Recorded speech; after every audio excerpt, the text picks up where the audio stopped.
Welcome to From a Woman to a Leader, a podcast dedicated to discussing the challenges and providing tips for women in tech leadership. Hi, I'm your host, Limor Bergman-Gross, and in each episode, we'll hear from other successful women in tech, sharing their stories, insights, and advice.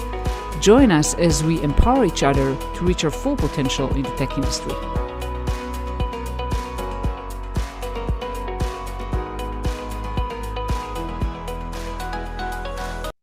Hi, everyone, and welcome to another episode of From a Woman to a Leader. And today we're going to talk about the power of executive presence for women in tech leadership. And I have the pleasure of speaking with Robin Camarote, a leadership development trainer and coach. And Robin will share her insights on how executive presence can propel women to greater insights in their career. Hi, Robin. How are you today? I'm doing well. I'm so happy to be here. It's great to see you. Yeah, great to see you too. And Robin, let's dive right in. So can you share with our listeners the key elements of executive presence and how it can be a game changer for women, especially the very male-dominant field like in the tech industry? Yeah, absolutely. I'll share my perspective and a little bit of background. So today I am a leadership trainer and an executive coach, as you said, but I didn't start here. So when I started my career, I was a consultant, was working directly with clients here, mostly federal clients in the US. And and that work was intense and it was stressful at times, but it was a really great way to get exposure to, a whole range of leadership styles and how people show up. So I would kind of take away things that I really admired and things that I wanted to do kind of in my own career, as well as things that, I didn't like that much or see it as effective. And I will tell you that I learned, a lot the hard way. So I think if anybody out there feels like they're struggling right now with this or just not really showing up as confidently or with the presence that they want, I would just tell them you are not alone. So I very much felt like this. So my very first thing I would want to share is that executive presence is a skill and it's something that we can learn. So if you are under the impression that some people just have it and others don't, that is not the case at all. I would just tell you from my firsthand experience and what I've seen, in so many of my clients, that once you kind of break it down into the component skills, you can work on those and really make a huge difference in how you show up. So I just would start there. I would also share, my perspective on kind of what executive presence is. The definition can be one of those squishy things that I kind of know it when I see it and it's kind of hard to pin down.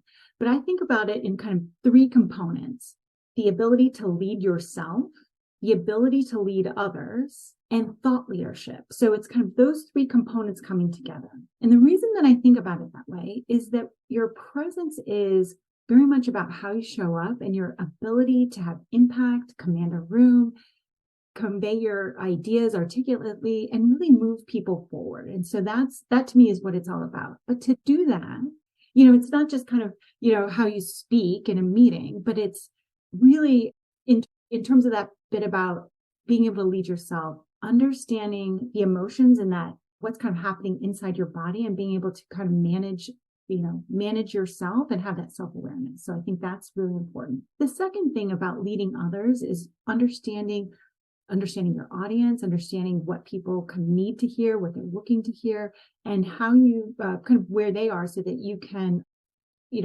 kind of give them kind of the language and the background that they need to move forward.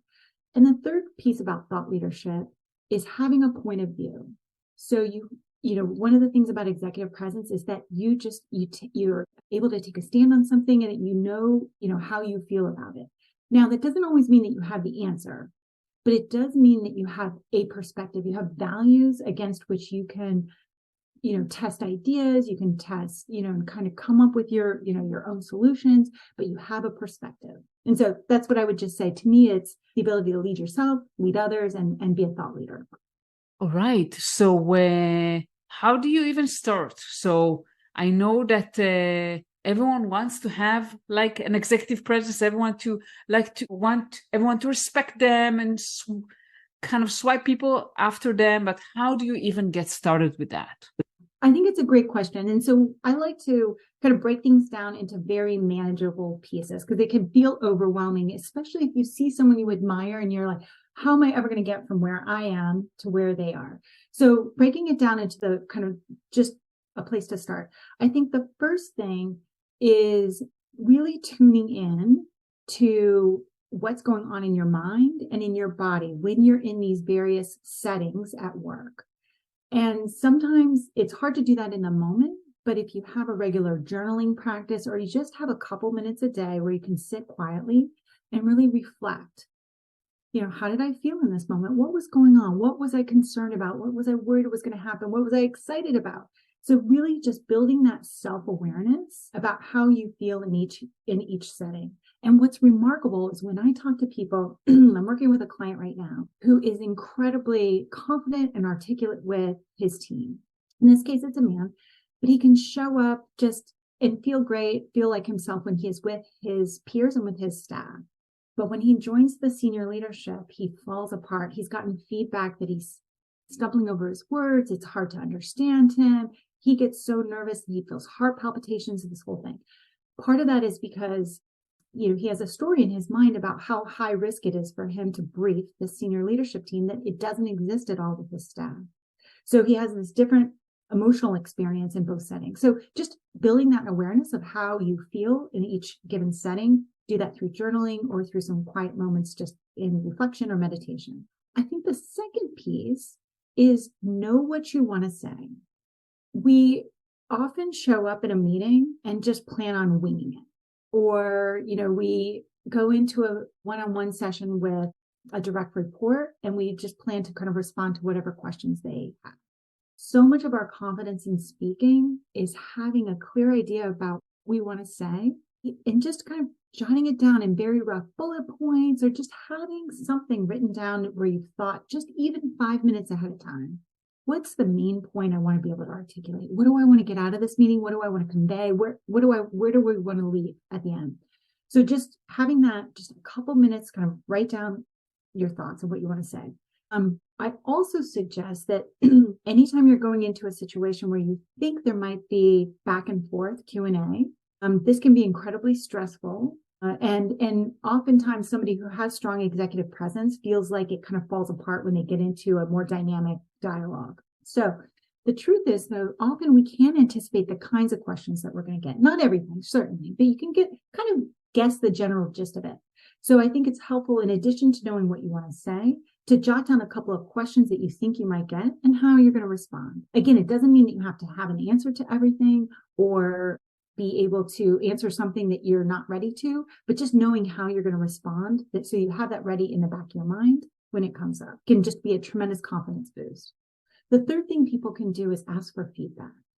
And, I think a lot of times we have an impression of how we come across in a meeting or in a one-on-one, but what we perceive to be the reality isn't necessarily what other people perceive. So identifying a trusted person who can observe you in action and with kindness and with empathy and without judgment can kind of just share their observations. So you have a sense of what somebody else thinks, just to bounce against your own. Often I find, at least with my clients, that people are much more harsh or critical of themselves than they actually come across in real life. So having just that other perspective to ground truth, what you're thinking, will help you better define what those specific items are that you want to work on. Mm-hmm.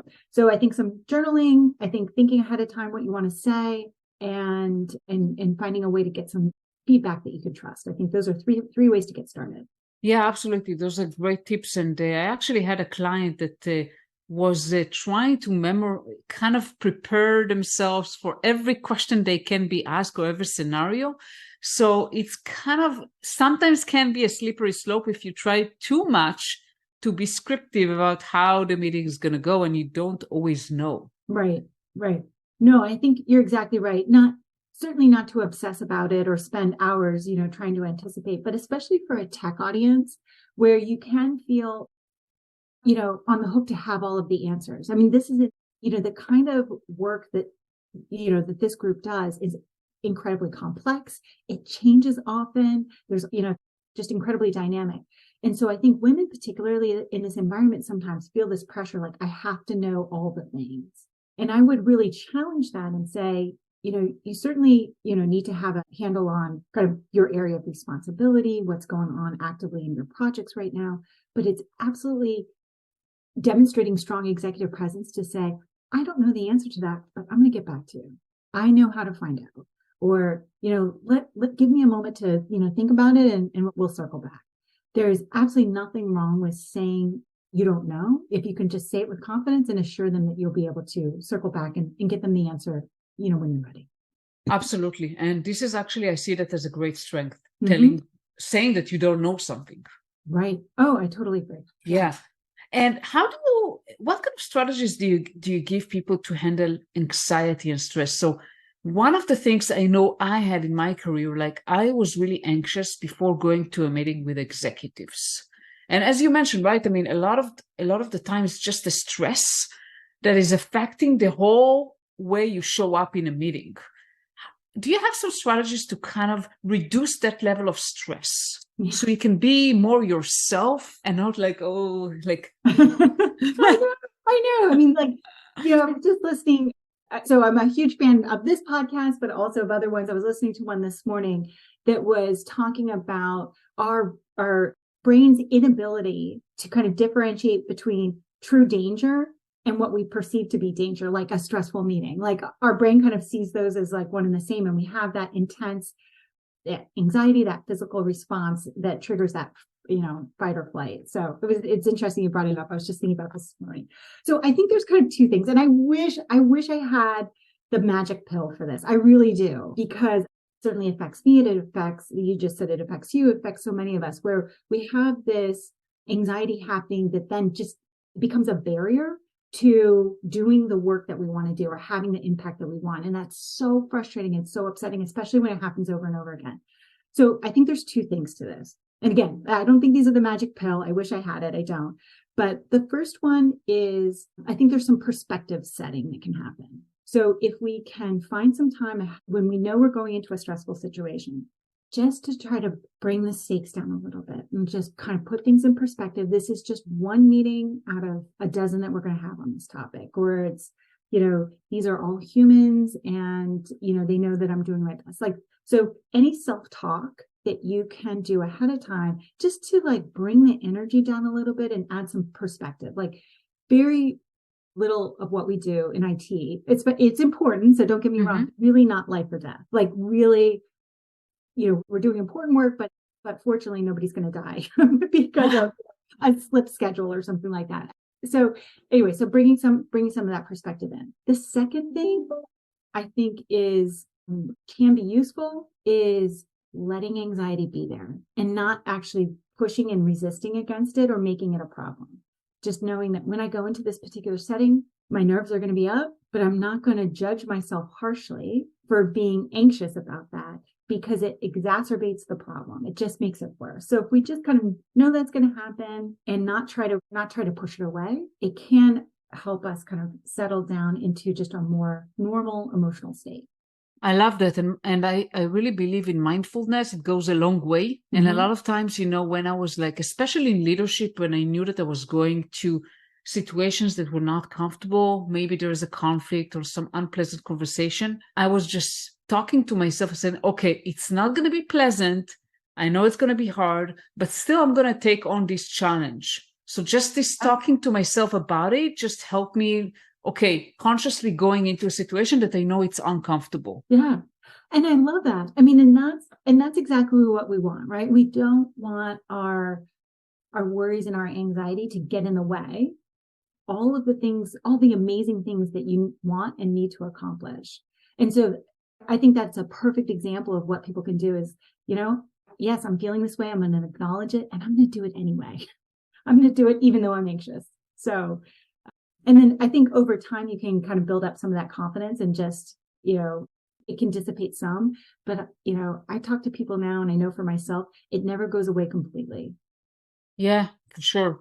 And obviously, I mean, we don't have to do it all by ourselves, right? I mean, there's so many people who can help us. So can you share a little bit like, okay, let's say you understand that you're getting in your own way of getting to executive presence. What kind of support should you look for? Yeah. So I love that message. And I think oftentimes as women, we do feel, especially at work, that we kind of need to figure it out. And if you're working with, a lot of other people who don't look like you, or might be a different age, or, different gender or whatever, it can feel very isolating and can be reluctant to kind of reach out for help. I do think that in almost every environment, there is, someone there that you can trust and you can start building that relationship with, and to be that kind of trusted advisor to you that not only will provide some feedback, but also might be able to do some coaching or mentoring in the moment and kind of give you some tips. So I would say, look for those people that you can trust, in your immediate setting. And, I almost kind of think about it like, like a target, there's like that kind of inner circle, and then there's an outer layer. So having somebody that knows you well and who is in your immediate environment is going to be able to give you the kind of the most precise guidance and feedback. There's a layer outside of that might be coaches or trainers or, other people providing support. A layer out from that is, resources like this, where you're part of a broader community, women in IT that are maybe struggling with the same things and kind of reaching out. So you want a blend of relationships across like all of those spectrums, those close and that know you, as well as those that have maybe an outside perspective that can offer you some, a path out. So.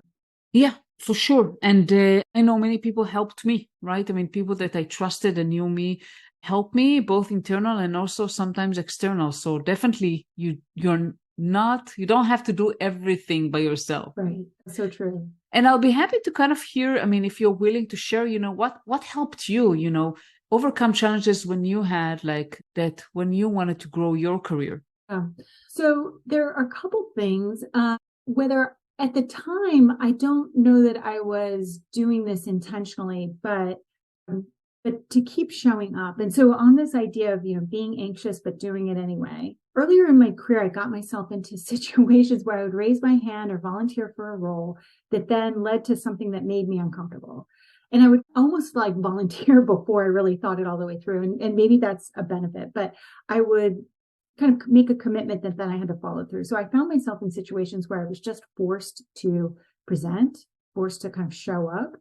And I think muddling through those and getting the hard lessons learned ended up kind of being beneficial. It was painful at the time. And I distinctly remember 2 or 3 conference presentations where, I didn't get off on the right note, which sometimes that first sentence out of your mouth, if you kind of stumble or if you lose your place, can make it feel like the rest of the presentation is not going to go well. And that happened to me, so I remember being in that situation in front of a crowded room, a whole audience, and just not knowing what to say next and really feeling like almost like I couldn't speak. So, but continue to put yourself in those kind of uncomfortable situations, I think can help because they do build up some of that stamina and that strength over time to find out what works for you. So I think that's one thing. And then I also have had a tremendous network of mentors and of coaches and people to provide feedback that, you can take what's useful to you from those conversations, leave the rest, but continue to find ways to grow. I mean, really adopting a growth mindset around your executive presence, kind of going back to that initial point that this is a skill. Anyone can learn it. Wherever you are with it, you can always improve. And so adopting that growth mindset, taking as much feedback as you can and trying new things.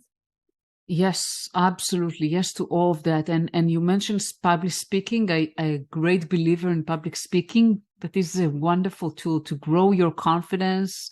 And it's important, I think, for for everyone. And especially if you want to grow in your career and get to executive roles, you need to know how to speak. Right. Oh, yeah. It's unavoidable. So you're going to find yourself, no matter what role you take on, you're going to find yourself at some point in front of an audience that makes you nervous, and kind of being able to pull yourself together and convey your message is part of the work. Yeah, absolutely. And what do you think, Robin, are the major barriers for women specifically to advance themselves? Well, I think there are very real barriers in terms of the bias that we encounter at work, and it can be more intense in certain disciplines. And I think IT is one of those. So I think that's very real. And to some extent, some of that's out of our control. So we can, be part of kind of larger change movements and really advocate for women. But what I like to do is focus on what's in our control and how we view things. So I think being mindful of those barriers you're putting in front of yourself and trying to remove those. So like going back to your point about public speaking, I so often bump into people or work with people that say, oh no, I can't speak in front of a group. That's just not for me. So that kind of self-talk is shutting down that experience. And so really listening to yourself about where you have limiting beliefs about your abilities and kind of what you can do, and just tuning that out, getting rid of it. Like nobody on this call, if you do nothing else, please never say to yourself that, you can't speak in front of a group or you don't want to, or it makes you just like eliminate that whole language from yourself, because it does put up a barrier to our, ability to really grow and find ways to progress. So I think the other barriers are there's just simply, fewer opportunities. And so being as opportunistic as you possibly can and not discriminating against any stage. They're all, it's all practice and it's all really worthwhile. So anytime you have an opportunity to get up in front of a group, share your ideas, whether that's in a staff meeting or a project team meeting or a conference, but really, making the space, for women like yourself or your colleagues to really kind of claim their position and really say what they need to say. Absolutely. And before we end, what kind of advice would you like to leave our listeners with? Well, I will end where I started, with just an encouragement to think about this as a skill or a muscle that you can strengthen no matter where you are. Even if you are just tremendously confident and love the way you show up, there's always a little bit more room for improvement. I kind of think about it like our writing, there's always room to improve. But if you feel like you're struggling right now, again, you're not alone. This is something that you can improve.